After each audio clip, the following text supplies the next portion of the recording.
جانب تاجیکستان از پکین برای برگزاری بخطر و موفقانه بازی‌های المپی قطعاً پشتیبانی می‌کند. در این باره خاور در مرکز مطبوعات کمیته دولتی امنیت ملی تاجیکستان با استناد به رئیس کمیته دولتی امنیت ملی جمهوری تاجیکستان گنرال پالکوونیک سیمومین یتیموف خبر دادند.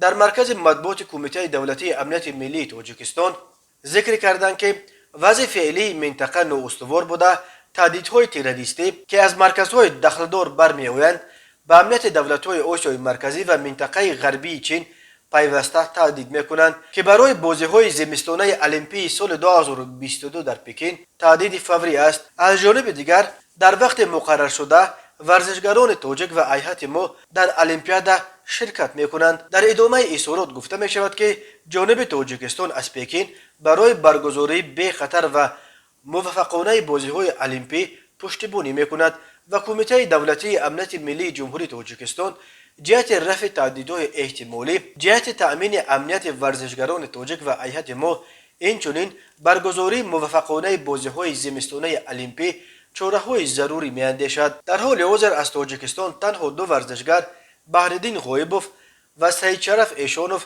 مبارزه را برای رخصت به مسابقات لیژرانی کوهی المپیاد زمستانه پکین ادامه داده ایستادند.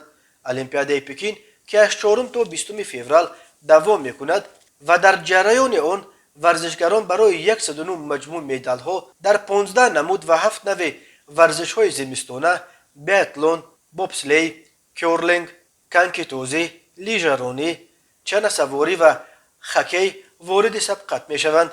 به دلیل معرکه‌های گسترده تعقیب اقلیت مسلمانان اویغور از سوی مقامات چین در جهان بحث‌های پیرامون اشتراک کردن یا نکردن در المپیاد پکین جریان دارد. مأموریت امریکا گفت المپیاد پکین را مورد تحریم دیپلماتی قرار می‌دهد و یگان نماینده رسمی یا دیپلماتی امریکا در مراسم‌های مربوط به بازی‌های المپی در پکین اشتراک نخواهند ورزید.